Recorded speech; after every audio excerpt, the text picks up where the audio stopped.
నమస్కారం, welcome to I dream. ధర్మ మార్గం కార్యక్రమానికి స్వాగతం. నేను మీ విజిత. ప్రస్తుతం మనతో పాటు ఉన్నారు ప్రముఖ జ్యోతిష్యులు బ్రహ్మశ్రీ చేబిఎం కిరణ్ శర్మ గారు. ఇప్పుడు వారితో మాట్లాడి మరిన్ని విషయాలు తెలుసుకుందాం, మన సందేహాలన్నింటినీ నివృత్తి చేసుకుందాం. నమస్కారం గురుగారు. అఖండ లక్ష్మి సౌభాగ్యవతి భవ. చెప్పండి తల్లి. గురుగారు, సాధారణంగా అందరం కూడా చూస్తూనే ఉంటాము, ప్రత్యక్షంగా పాటిస్తుంటాం. ఏంటంటే సూర్యగ్రహణమైనా చంద్రగ్రహణమైనా సరే ఆ రోజు మనం గ్రహణం పట్టడానికి కాస్త ముందుగానే గరికను తీసుకొచ్చి శుభ్రం చేసి ఆహార పదార్థాల్లో, పచ్చళ్ళలో, వాటర్లో అలా మనం ఏదైతే తీసుకుంటుంటామో లిక్విడ్స్ అయినా ఏదైనా సరే ఆహారంగా వాటన్నిటిలో వేసి పెడుతుంటారు. అసలు ఏంటి గరికకు ఈ గ్రహణాలకు సంబంధం ఏంటి? అది వేయటం వల్ల కలిగే ప్రయోజనం ఏంటి? వేయకపోతే వచ్చే నష్టం ఏంటి? Very good. అంటే చాలా సైంటిఫికల్ క్వశ్చన్ ఇది. మీరు నిజంగా పర్ఫెక్ట్గా సైంటిఫిక్గా చెప్పేటువంటి ప్రశ్నమా. చాలా మందికి కూడా ఇది ఇంపార్టెంట్ సమాధానం. మన శాస్త్రంలో అంటే ధర్మశాస్త్రంలో సనాధర్మంలో ఏది కూడా మీకు విరుద్ధమైనటువంటి భావన ఉంటుంది. ప్రకృతికి విరుద్ధంగా ఏది చేయదు. ప్రకృతితోని మమేకమైనది సనాతన ధర్మం. కేవలం సనాతన ధర్మం మాత్రమే ప్రకృతితో మిళితమై ఉంటుంది. ఇతర ధర్మాలు ఏవి కూడా ప్రకృతితో మిళితం అవ్వవు. ఇది క్లారిటీ ఫస్ట్ గుర్తుపెట్టుకోండి. ఇప్పుడు అమ్మాయి అడిగిన ప్రశ్న గరిక అన్నటువంటి వర్డ్ వాడింది అమ్మాయి. గరిక కాదు, దర్భ, దాని పేరు దర్భ అంటారు దాన్ని. ఆ దర్భను కూడా ఒక మంచి రోజున కోస్తారు, ఇష్టవంతుడు కోయడానికి ఉండదు, చాలా జాగ్రత్తగా కోస్తారు దాన్ని. ఆ దర్భ ఏమిటంటే పవిత్రం వై దర్భ అంటే దర్భ ఎప్పుడు పవిత్రమైనది.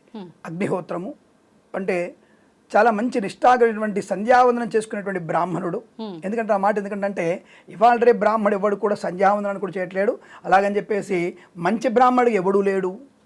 కొద్దిమంది అంటే తప్పుగా అనుకోదు. ఎవడెవడైతే ఇక్కడ వర్డ్ బాగా యూజ్ చేస్తున్నా, ఎవడెవడైతే మద్యపానం చేస్తూ ధూమపానం చేస్తూ మీ యొక్క విధిని తప్పుగా చేసుకుంటున్నారో వాడు సబ్రాహ్మణుడు ఎందుకు అవుతాడు? అటువంటి వాడు పవిత్రుడు కారు. పవిత్రమైనటువంటి బ్రాహ్మణుడు, అలాగే దర్భ, బంగారము, ఈ మూడు కూడా ఎప్పటికీ అగ్నిహోత్రము, తర్వాత మనకి గోవు, అలా సుమంగళి, ఇవెప్పుడు కూడా పవిత్రమైన వస్తువులు. వీటికి ఎప్పుడు కూడా అపవిత్రంగా ఉండేటువంటి అవకాశం లేదు, అపవిత్రమయ్యేటువంటి అవకాశమే లేదు. కాబట్టి అగ్నిహోత్రం దాంట్లో దర్భకంత పవిత్రత ఉంది కాబట్టి అది దర్భని పెట్టుకొని చెప్పారు. ఇప్పుడు గ్రహణం అప్పుడు ఎందుకు పెట్టుకోవాలి? అసలు గ్రహణం వల్ల వచ్చే ప్రమాదం ఏంటంటే కాస్మెటిక్ ఎనర్జీ. ఇప్పుడు మిగతాటువంటి కాస్మెటిక్ ఎనర్జీ అనేది కాస్మిక్ ఎనర్జీ మళ్ళీ ఇబ్బంది కలిగిస్తూ ఉంటుంది. ఇప్పుడు సైంటిస్ట్ కూడా చెప్తారు ఈ కాంతి అనేది మసిపూస అద్దంతో చూడొచ్చు, ఏం కాదు అని చెప్తున్నారు తప్ప మసిపూస అద్దంతో చూడడం డైరెక్ట్ చూడొచ్చుగా. శరీరానికి కాంతి తగిలితే ప్రమాదం అని చెప్తున్నాం మేము చెప్తున్నప్పుడు, మరి వీరికి మసిపూసుకొని చూడంటున్నారు, నేరుగా చూస్తే ఏమవుతుంది అంటే కంటికి రెటినా ప్రాబ్లం ఉంటున్నారు. కంటికి రెటినా ప్రాబ్లం ఉంది, శ్వేత గ్రంథులకి ప్రాబ్లం ఉండదా? అటువంటి కాస్మెటిక్ వచ్చేటువంటి కాంతి కిరణాల వల్ల, అంటే అతి నీలలోహిత కిరణాల వల్ల ప్రభావం ఉంటుంది. అది చర్మానికి ఉంటుంది, కంటికి ఉంటుంది, తలకు కూడా ఉంటుంది. ఎందుకు 10 సార్లు కనుక మీరు గ్రహణంలో ఎటువంటి ఆచ్ఛాదన లేకుండా శుభ్రంగా తడినీరు స్నానం చేసి పోయిన మీరు గ్రహణంలో కూర్చోండి, మీకు 2 ఏళ్లలో తెల్ల వెంట్రుకలు అయిపోతాయి అవన్నీ కూడా. అది ఎనర్జీ అంటే కాంతికి ఉండేటువంటి బలం. అది అంటే ఒక పదార్థాన్ని నాశనం చేసేయగలుగుతుంది అది. ఇది కాంతికి ఆ గ్రహణ సమయంలో వచ్చేటువంటి కాంతికి వచ్చేటువంటి విపరీతమైనటువంటి బలం. ఆ బలాన్ని కాస్మిక్ ఎనర్జీ అంటున్నాం మనం. దాన్ని పోగొట్టుకోవడానికి ఏం చెయ్యాలి అన్నప్పుడు దర్భ పెట్టమన్నారు. మరి దర్భకి ఎందుకు అయిందంటే దర్భలో సైంటిఫిక్ వచ్చినప్పుడు దర్భలో వచ్చేటువంటి కాంతి కిరణాలని కూడా, ఏది అతి నీలలో అయితే కిరణాలతో పాటు కాంతి కిరణాలని కూడా రివర్స్ పంపించగలిగే శక్తి దర్భకు ఉంది. రివర్స్ గ్రావిటీ అంటే దాన్ని ఆ రివర్స్ లో పంపించగలిగే శక్తి దానికి ఉంది. దాన్ని ప్రూవ్ చేయొచ్చు, సైంటిఫిక్ గా ప్రూవ్ చేశారు. మనకి ఈ మధ్య మనం చూస్తున్నాం, ఏదో సినిమాలో చూసాను నేను, మనకి శ్రీదేవి వాళ్ళ తల్లి గారికి బ్రెయిన్, కుడివేరుకు బ్రెయిన్కి ఎడం వేరుకు సర్జరీ జరిగిందని చెప్పేసి ఒక సినిమాలో సార్ వచ్చి కుక్క కళ్ళని, ఓంకార్ అనే సినిమా అనుకుంటా, ఒక అబ్బాయి సినిమా వచ్చింది, కుక్క కళ్ళని అబ్బాయికి పెడతారు. దాంట్లో చెప్పారు, దాంట్లో ఒక విషయం కూడా చెప్పారు, మేము ఇలాంటివి గ్రహిస్తాం మేము అందరం కూడా. నీటికి కూడా మెమరీ పవర్ ఉంటుంది. నీటికి మెమరీ పవర్ ఉంది. బాడీలో ఉండేటువంటి ఆర్గాన్స్కి ఎలాగైతే మెమరీ పవర్ ఉంటుందో నీటికి కూడా అటువంటి జ్ఞాపక శక్తి అని చెప్పేసి ప్రూవ్ చేయబడింది. అది నేను దాని గురించి ఆ సినిమాలు చెప్పిన తర్వాత నేను పరిశోధన చేస్తున్నాను. అంటే మనం చూసి ఒక సైంటిస్ట్, అమెరికన్ సైంటిస్ట్ దాన్ని ప్రూవ్ చేశాడు, నీటికి మెమరీ పవర్ ఉందని. అంటే మీకు ఇప్పుడు సైంటిఫిక్ గా ప్రూవ్ చేస్తే మాత్రం నిజమవుతుంది. అలాంటి ప్రూఫ్నే దర్భ కూడా బలం ఉందని చెప్పేసి మన ప్రూవ్ చేశారు. ఎక్కడ వేదంలోను, అలాగే మనకి వేద చెప్పినటువంటి పురాణ పుస్తకాల్లో కూడా దర్భకి అటువంటి పవిత్రత ఉంది. దాని నుంచి వచ్చేటువంటి కిరణాల యొక్క శక్తి కిందికి పోకుండా ఆపుతుంది. చిన్న ముక్క అయినా సరే, చిన్న దర్భ ముక్క కూడా అక్కడ కేంద్రీకృతమైనటువంటి నెగిటివ్ ఎనర్జీని పక్కకు తోసేసి ఉండే పదార్థాన్ని శుద్ధి చేయగలుగుతుంది అని అర్థం. అందుకే దర్భ పెట్టాలి. ఇంతటి చిన్న మాటకి మీకు ఇంత పొడుగు ఉపన్యాసం ఇవ్వాల్సి వచ్చింది చూడండి. అంటే దర్భ అటువంటి పవిత్రమైనది కాబట్టి దర్భని తప్పకుండా మనం ఇళ్లలో పచ్చళ్ళ మీద, నిలువల మీద, నీళ్ళ మీద తప్పకుండా పెట్టుకుంటే అందులో వచ్చేటువంటి నెగిటివ్ ఎనర్జీని కట్ చేసి పాజిటివ్ ఎనర్జీ మనకు కలిగించే అవకాశం ఖచ్చితంగా ఉంటుంది. ఇది దర్భ యొక్క ప్రాశస్త్యం. అవును. ఎవరైనా మన గ్రహణం పట్టబోతుంది అనగానే వెంటనే వెతుకుంటారు, కానీ అసలు ఏంటి రీజన్ అంటే వెయ్యాలి, అది ఎప్పటి నుంచో మా తాతల కాలం నుంచి ఇలా చేస్తున్నారు, మేము చేస్తున్నాం, అదే ఆన్సర్ తప్ప ఇది రీజన్ అని. అంటే మీకు ఏదో నెగిటివ్ ఎనర్జీని ఆ దర్భ వల్ల జరిగేటువంటి పూర్తి స్థాయి ఎనర్జీని తొలగించేటువంటి శక్తి దర్భకు ఉంటుంది. అది మనకి ఇప్పుడు రిసెర్చ్ జరుగుతుంది. మేము కూడా రీసెర్చ్ చేసి చెప్దామని ప్లాన్ చేస్తున్నాం. ఈ షేర్ మార్కెట్ గురించి మధ్య రీసెర్చ్ చేస్తున్నాం. అసలు ఏ గ్రహాల వల్ల ఎప్పుడు పెరిగింది. ఇప్పుడు మీకు 10 లక్షల కోట్లు లాభం అని చెప్తున్నారు, 5 లక్షల కోట్లు నష్టం అంటున్నారు. ఏ రోజు లాభం వచ్చింది, ఇప్పుడు ఏ కంపెనీకి లాభం వచ్చింది, ఆ కంపెనీ గత 3 ఏళ్లుగా లాభాలు వచ్చాయి, నష్టాలు వచ్చాయా, ఇది మేము దాన్ని అంచనా వేస్తున్నాం. అంచనా వేసుకుంటూ ఆ రోజు లాభం వచ్చినవి, ఆ రోజు నష్టం వచ్చిన వాటిని చూసే ప్రయత్నం చేస్తున్నాం. బికాస్ ఆఫ్ చాలా మంది కుహానా పండితులు, కుచితమైనటువంటి జ్యోతిష్కులు, చెట్టు కింద జ్యోతిష్కులు చాలా మంది వచ్చేసారు. వాళ్ళని మేము పక్కకి జరపాలంటే మేము పరిశోధన చేయాల్సిన అవసరం వచ్చేసింది. ఎందుకంటే నోటికి వచ్చిందల్లా వాగేటువంటి జ్యోతిష్యం కాదమ్మా. ఇప్పుడు మీకు నేను ఇప్పుడు చెప్పే దర్భ గురించి ప్రూఫ్ చేయగలిగే నా దగ్గర ఉంది. With proof I can speak anything. With ప్రూఫ్గా మాట్లాడుతున్నాను నేను. అంత గట్టిగా మాట్లాడగల శక్తి ఉంది కాబట్టి ఇది మన పుస్తకాల్లో చెప్పబడింది. పవిత్రం వై దర్భ, సువర్ణం కానీ, బ్రాహ్మడు కానీ, అగ్నిహోత్రం కానీ ఇవన్నీ కూడా పవిత్రమైన చెప్పబడుతుంది. కాబట్టి ఆ దర్భకు అంత పాజిటివ్ ఎనర్జీ బలంగా ఉంటుంది. దానివల్ల మనకి పదార్థాలు కాపాడబడతాయి, అనుకూలంగా ఉంటుంది, ఆరోగ్యపదంగా ఉంటుంది. కాబట్టి మనం చేసుకోమని చెప్పాం. ఓకే. అయితే గురుగారు, మామూలుగా గ్రహణం టైంలో అసలు బయటికి వెళ్ళకూడదు, మీరు కనుక అట్లా వెళ్ళి కూర్చుంటే వైట్ హెయిర్ కూడా వచ్చే అవకాశం ఉంటుంది ఆ కిరణాల వల్ల అని చెప్పన్నారు. అయితే కొంతమంది పెద్దవాళ్ళు చెప్తారు రోజులు గడిచే కొద్దీ అన్ని ఒక రకంగా టెక్నాలజీ పెరిగింది అంటున్నారు, కానీ అన్నిటికీ దూరంగా ఉండండి అని చెప్పి భయపెడుతున్నారు జనాల్ని. మేమైతే ఆ కాలంలో దూరంగా ఉండేది ఏం లేదు, మా పొలం పనులకు మేము వెళ్ళేటోళ్ళం, ఎప్పుడు పట్టిందో ఎప్పుడు పోయిందో కూడా తెలీదు, సాయంకాలం వచ్చేటప్పుడు ఆ దర్భ తీసుకొచ్చుకొని ఆ టైం చూసి వేసుకోవడం తప్ప ఇంట్లోనే ఉండాలని, చూడకూడదని, ఇలాంటివి అయితే మేమేం పాటించలేదని కొంతమంది పెద్దవాళ్ళు చెప్తుంటారు. లేదు, అది మీరు ఎక్కడ విన్నారో అది చాలా అబద్ధం. అది గత పురాణ అంటే మనకి గత 50 సంవత్సరాలు 70 సంవత్సరాల క్రితం కూడా అటువంటి గ్రహణం వచ్చే విషయంలో ముందుగానే తెలుసుకుంటారు. ప్రతి ఇంట్లో కూడా ముందుగా అంటే మన ఆచార వ్యవహారాలు పెరుగుతున్న, టెక్నాలజీ పెరుగుతున్న కొద్దీ మారిపోయిందేమో తప్ప ఒకప్పుడు టెక్నాలజీ అయినప్పుడు తప్పకుండా బ్రాహ్మణ ఇంటికి వచ్చేసి అయ్యగారు ఎప్పుడు గ్రహణం ఉంది, మరి ఎవరెవరికి చూడకూడదు, ఎవరెవరు బయటికి పోవచ్చు అంటే ఎవరైతే ఏ నక్షత్రాల వాడికి అయితే పడుతుందో వాళ్ళు మాత్రం బయటికి వెళ్ళకూడదు, మిగతా వాళ్ళు బయటికి వెళ్ళదు. దానికి ఎటువంటి ఇబ్బంది లేదు. దానికి అంటే మీరు అనొచ్చు అంటే మిగతా వాళ్ళ కాస్మిక్ ఎనర్జీ పడదా అంటే మీరు అడిగే ప్రశ్న వెంటనే అడగాలి మమ్మల్ని. ఎందుకంటే ఇప్పుడు బలం ఉన్నది. ఇప్పుడు మీరు ఒక గట్టిగా నిలబడ్డారు, మీరు ఒక వ్యక్తి మీ ఫ్రెండ్ వచ్చాడు, వచ్చేసి ఇప్పుడు గట్టి కొట్టినాను అంటారు. ఆ గట్టిగా ఆ వ్యక్తి చెంప మీద కొట్టేసినా, లెంపకాయ కొట్టినా మీకేమవ్వదు. ఎందుకు అవ్వదు? You are prepared it, you are prepared. అంటే నువ్వు అన్నిటి రెడీగా పెట్టుకొని జస్ట్ కొట్టు అని చెప్పేసి రెడీగా ఉన్నావు. వాడు కొట్టేస్తాడు ఏం కాదు, ఇంకోటి కొడతాడు ఏం కాదు, ఇంకా 4-5 బీగితే వాళ్ళు ఇంకోటి దెబ్బ అవుతుంది, అది అవుతుంది. అలాగే శక్తి ఉన్నటువంటి వ్యక్తికి ఆ యొక్క ప్రభావం ఏం చేయదు. అంటే ఈజ్ రెడీ టు ఫైట్. అంటే అతనిలో ఉన్న హార్మోన్స్ కానీ ఆర్గాన్స్ కానీ ఆ గ్రహణ సమయంలో ఫైట్ చేయడం రెడీగా ఉంటాయి. అది తాత్కాలికమే. నేను చెప్పేది తాత్కాలిక. నేను ఎందాకేమన్నాను, 10 సార్లు గ్రహణంలో కూర్చుంటే 2 నెలలు తెలగొద్దన్నాను. 10 గ్రహణంలో తడి జుట్టుతో కనుక గ్రహణంలో కూర్చుంటే ఏ రాశి వాళ్ళైతే బాగలేనప్పుడు ఆరోగ్యం తెల్ల జుట్టు అయిపోతుంది. ఎందుకంటే అది ప్రభావం. అది బలం ఉన్నోడికి ఆ 2 hours 1.5 hours పెద్ద ప్రమాదం ఏం కలదు. ఎందుకంటే బికాస్ హార్మోన్స్ బ్యాలెన్స్ ఉంటుంది. అయినా సరే భోజనం చేసిన అరుగుదల తక్కువగా ఉంటుంది. అంటే జీర్ణ ప్రక్రియ అది పని చేయదు. ఈ గ్రహణ సమయంలో గ్రహణం అంటే గ్రహించేది, స్వీకరించేది గ్రహం. గ్రహణం అంటే 2 గ్రహాల మధ్య ఉన్నటువంటి భూమిని లాక్కునేది. 2 గ్రహాల మధ్యలో భూమిని లాగుతూ ఉంటుంది. ఇప్పుడు సముద్రం ఎందుకు పొంగుతుంది అమావాస్య రోజు, పౌర్ణమి రోజు? అంటే 2 గ్రహాల యొక్క పరివర్తన. అంటే సూర్యుడు చంద్రుడు 90 ఈక్వల్ ఉంటాయి ఇద్దరు. అప్పుడు సముద్రం ఎటువైపు వెళ్ళాలో అర్థం కాదు దానికి, అందుకే ఉప్పొంగుతుంటుంది. అది రవి చంద్రుల మధ్య పౌర్ణమి ఉంటుంది. అమావాస్య 2 కలిసి ఉన్నప్పుడు యుద్ధమే. విడివిడిగా ఉన్నప్పుడు లాగుతుంటాయి ఇద్దరు 2 అయస్కాంతాల భిన్న ధ్రువాలు లాగుతున్నప్పుడు ఈ అయస్కాంత మధ్య ఏం చేస్తుంది, పుల్ల ఇనుప పుల్ల తిరుగుతూ ఉంటుంది. దానికి ఎటుపోవాలి అర్థం కదా. దానికి నీళ్లు కూడా అలాంటి ఉపద్రవాన్ని కలిగించి అతిగా వాటి అలలు పెరుగుతాయి. కాబట్టి అమావాస్య పౌర్ణములలో మీరు సముద్రం వెళ్ళొద్దంటారు. అంత 100-2,000 అమావాస్యాల సంబంధమైనటువంటి బలం కలిగి ఉంటుంది గ్రహణ సమయం. కాబట్టి అప్పుడు నదులలో అని కూడా ఇంకోటి చూడండి, గ్రహణం అప్పుడు మీరు తప్పకుండా సముద్రం చాలా సైలెంట్గా ఉంటుంది.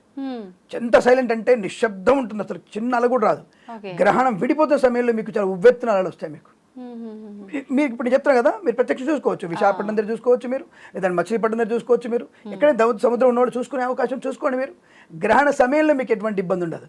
గ్రహణం అయిపోతున్నప్పుడు విపరీతమైనటువంటి ప్రభావం చూపిస్తుంది, కాబట్టి అక్కడ వెళ్ళొద్దని చెప్తాం మేము. ఇది సైన్స్, ఇది సైన్స్ అదే చెప్తుంది కదా. అవును, ఆ టైంలో మీరు వెళ్ళొద్దు, చేపలు పడడానికి వెళ్ళకండి, ఎల్లో అలర్ట్, ఆరెంజ్ అలర్ట్ అని చెప్తున్నారు మీరు. That the reason. అంటే మేము చెప్తేనేమో అది ఆస్తికవాదం, నాస్తికవాదం, మీరు చెప్తేనేమో సైన్స్ అవుతుందా? ఎలా అవుతుంది అది ఆలోచించండి. సో మేము చెప్తుంటాం, అమావాస్య రోజు వెళ్ళకండి నాయన, వద్దు, ఎందుకు అటు 2 రోజులు వెళ్తారు మీరు, అలా లేకుండా అని చెప్తాం మేము. సో కాబట్టి ఆ టైంలో చేసేటువంటి ఈ యొక్క మీరు అన్నట్టుగా గ్రహణ సమయంలో బలం ఉంటుందంటే ఆ బలమైన వ్యక్తికి దాన్ని గ్రహించగలిగే శక్తి ఉంటుంది, వాడికి ఆ 1.5 to 2 hours వాడికి ఏం కాదు. కానీ అలాగే ఆ టైంలో భోజనం చేసిన, ఆ టైంలో ఇంకేదన్నా పనులు చేసినా అది ప్రభావాన్ని కలిగిస్తుంది. అప్పుడు ఏం చేయాలి? మనం మనలో ఉన్నటువంటి చైతన్య శక్తిని పెంచుకోవాలి. చైతన్య శక్తి అంటే ఏమిటి? ప్రాణాయామం. మీరు ప్రాణాయామం కనుక పర్ఫెక్ట్గా చేయగలిగితే మీ చైతన్య శక్తి మీకే ఉంటుంది. ఒక ఇంద్రజాలికుడు ఎలాంటి తన యొక్క ఇంద్రజాలి తత్వాన్ని తను చేస్తుంటాడో అలా మీ బాడీని మీరు ఇంద్రజాలిక తత్వంతో పెట్టుకోవచ్చు. మీరు గాలిలో లేవచ్చు, మనం ధ్యానం చేసుకుంటే గాలి వచ్చు, మీరు చాలా సాధన అవసరం, తప్పకుండా అవసరం. గాలిలో తేలడానికి అవకాశం ఉంటుంది. ఉపాసన బలం, దాని ఉపాసన బలం అంటారు. శ్రీ మహర్షి మహేష్ యోగి ఢిల్లీలో వేద యూనివర్సిటీ వాళ్ళు ఇదే చేస్తారు. మీకు ప్రాణాయామం చేసి వాళ్ళు చేస్తుంటారు. ఉన్నాయి, మీరు చూడండి. మహర్షి మహేష్ యోగి వేదిక్ యూనివర్సిటీ, మహేష్ గారు సిద్ధాంత వారు లేరప్పుడు, మన మహర్షి మహేష్ యోగి గారు లేరప్పుడు ఆయన కాలం చేశారు. ఢిల్లీలో ఉండే పెద్ద యూనివర్సిటీ, అది వేద యూనివర్సిటీ ఉండే. అది కొంత దుష్టశక్తుల వల్ల నాశనం అయిపోయింది. అది మనకి ఇప్పటికి కూడా ఆయన పాఠశాలలు ఉన్నాయి. ఇప్పటికి కూడా ఆయన చేసేటువంటి ప్రాణిక్ హీలింగ్ అంటారు దాన్ని, ప్రాణిక్ హీలింగ్. దాంతో మనిషి లేవచ్చు, గాలు లేవచ్చు. మేము ప్రత్యక్షంగా చూసాం, అప్పుడు మేము చిన్నతనంలో మేము చూసాం వాళ్ళని. సో కాబట్టి గ్రహణ సమయంలో బయటికి వెళ్ళడానికి అనేది లేదమ్మా, బయటికి వెళ్ళకూడదు అసలు. ఇంట్లోనే ఉండి మన ఆత్మ చైతన్యాన్ని పెంచుకునే ప్రయత్నంగా జపము, తపము, ప్రాణాయామము ఇవి చేసుకుంటే సరిపోతే తప్పకుండా అనుకూలంగా ఉండే అవకాశాలు ఖచ్చితంగా ఉంటాయి. ఓకే, అయితే గురుగారు, నేను అసలు ఈ టాపిక్ అడగడానికి రీజన్ ఏంటి అంటే, ఇప్పుడు మనకి సెప్టెంబర్ నెలలో చంద్రగ్రహణం రాబోతుంది అని చెప్పి అంటున్నారు. అయితే మనకు ఉగాది పంచాంగం చెప్పినప్పుడు అసలు ఈ సంవత్సరం గ్రహాలే లేవు అని కూడా కొంతమంది పురోహితులు చెప్పారు. మరి ఇప్పుడు ఈ నెలలో చంద్రగ్రహణం, తర్వాత మళ్ళీ అమావాస్యకి సూర్యగ్రహణం రాబోతుందని చెప్పి అంటున్నారు. ఇంకొకటి, ఈ చంద్రగ్రహణం తర్వాత ఇప్పుడు ఏదైతే జల ప్రళయాలు వస్తున్నాయో దానికి మించిన ప్రళయం రాబోతోంది అని చెప్పి కూడా అంటున్నారు. నిజంగా గ్రహణం ఉందా? రైట్, ఓకే, మంచి ప్రశ్న. రేపు 17వ తేదీ మధ్యాహ్నం తర్వాత నుంచి 18వ తేదీ ఉదయం వరకు మనకి పౌర్ణమి తిథి ఉంది. 17వ తేదీ నుంచి 18వ తేదీ వరకు పౌర్ణమి ఉంది. సో మనకి ఎప్పుడైనా సరే గ్రహణం రావాలంటే చంద్రుడు ఉన్నప్పుడే గ్రహణం రావాలి. చంద్రగ్రహణం ఇప్పుడు వచ్చి మీరంటే చంద్రగ్రహణం, పౌర్ణమి రోజు చంద్రగ్రహణం, అమావాస్య రోజు సూర్యగ్రహణం ఉంటుంది.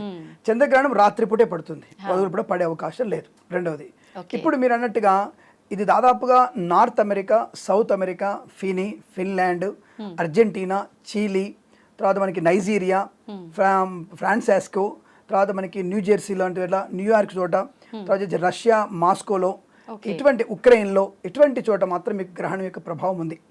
అది వాళ్ళ టైం ప్రకారంగా నేను చెప్పేది యూటీసీ అంటే యూనివర్సల్ టైం క్లాక్ ప్రకారం చూసుకుంటే అయితే మనకి 8:40 to 11:40, మనకి 8:40 11:40. బట్ ఇంటర్నేషనల్గా వాడి టైం బట్టి చూసుకుంటే అర్ధరాత్రి 2 గంటల 40 నిమిషాలు, 7 గంటల 40 నిమిషాల నుంచి 11 గంటల 40 నిమిషాల వరకు ఉంది. సో 4 గంటల 6 నిమిషాల వరకు ఉంది. ఇది సౌత్ ఆఫ్రికాలో ఉంది, ఆఫ్రికా ఖండంలో ఉంది, నైజీరియా, చీలీ ఇటువంటి దేశాల్లో తప్ప బెల్జియంలో కూడా ఉంది. మన దేశంలో కనిపించేటువంటి అవకాశం లేదు. కనిపించినప్పుడు మనకి ఇప్పుడు మీరు నన్ను కనిపిస్తే నమస్కారం అంటారు, ఫోన్లో పలకరిస్తే నమస్కారం అంటారు. ఫోన్లో పలకరికుండా కనపడకుండా మీరు నమస్కారం ఎందుకంటారు అంటే దాన్ని ఎంత చూసినా నవ్వుతారు, ఏంటో ఎవరితో మాడుతుంది అమ్మాయి అనుకుంటారు.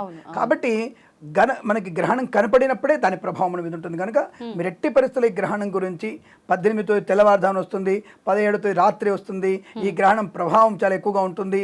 ఇంకా ఏం చెప్తున్నానంటే, మీరు అడిగారు చెప్తున్నాను నేను, ఉత్తరాభాద నక్షత్ర రాహుగ్రస్తాస్త చంద్రగ్రహణం ఇది నిజమే. మనకి తెలుగు వాళ్ళు, మన ఐ డ్రీమ్ ఛానల్ చూసేవాళ్ళు అమెరికాలో ఉన్నారు, సౌదీలో ఉన్నారు, బెల్జియంలో ఉన్నారు. కాబట్టి వాళ్ళకి తప్పకుండా పాటించాలి. అందుకే టైం చెప్పాను వాళ్ళకి, 7:40 నుంచి 11:47 వరకు మీకు తప్పకుండా గ్రహణ సమయాన్ని పాటించాలి.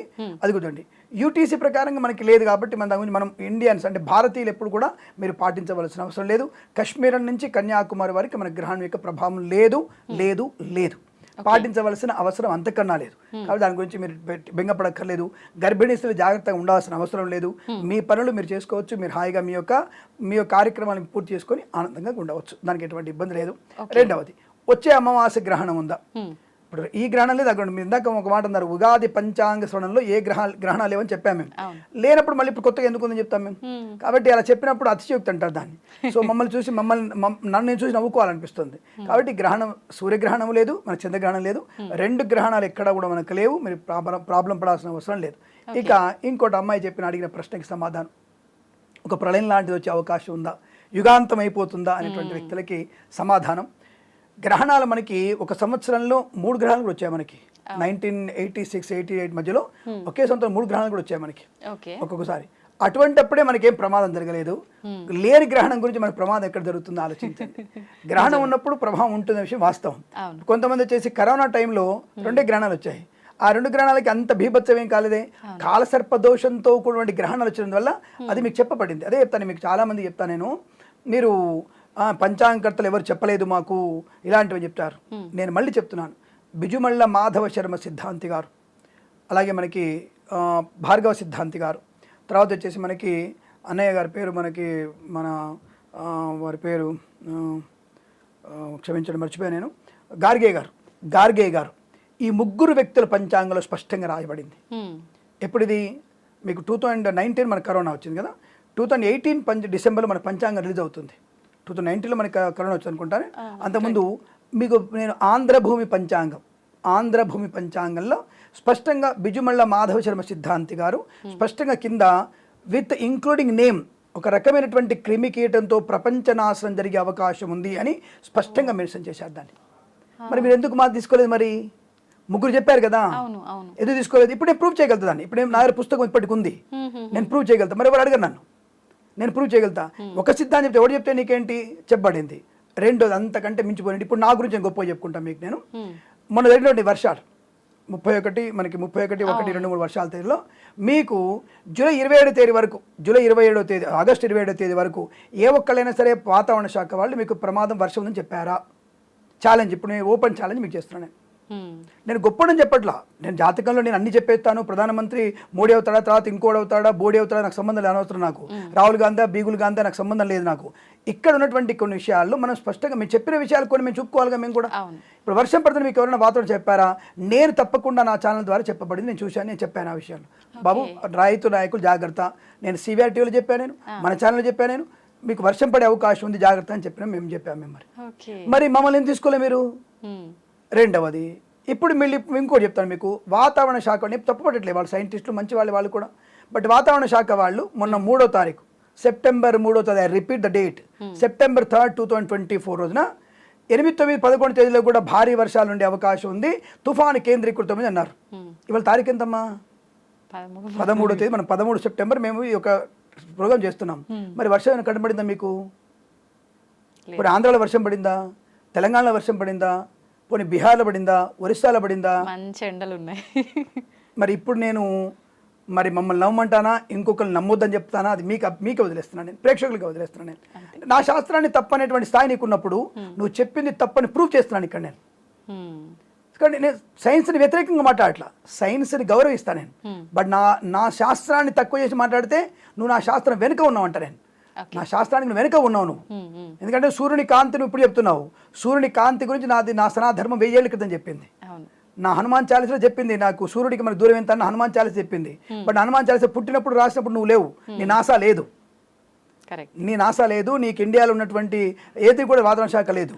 కాబట్టి నా గురించి, నా గ్రహణం గురించి చెప్పవద్దు. ఇప్పుడు గ్రహణాలు మేము చెప్తున్నా అంటున్నాం కదా, విత్ టైం సెకండ్తో సహా మేము 70 ఏళ్ల క్రితం ఇదే గ్రహణం గురించి చెప్పాము, పంచాంగం రాసి పెట్టేవారు. మరి ఇప్పుడు రాసి పెడుతున్నారు. మీరు చెప్పిన టైం తేడా అవుతుంది, కానీ మీరు చెప్పిన టైం తేడా అవ్వదు. రెండవది, ఇక్కడ సిద్ధాంతం తప్పలేదనట్లే. 90% ఫేక్ గాళ్లే ఉన్నారు జ్యోతిష్కులు, 90% ఫేక్ గాళ్లే ఉన్నారు. గాళ్ళు అంటున్నాను ఎందుకే. 10% మహనీయులు ఉన్నారు, మంచి వాళ్ళు చాలా మంది ఉన్నారు. వాళ్ళని గౌరవించే ప్రయత్నం చేయండి, వాళ్ళు చెప్పింది వినే ప్రయత్నం చేయండి. Thank you very much. అఖండ ఐశ్వర్యం వస్తుంది. నమస్కారం.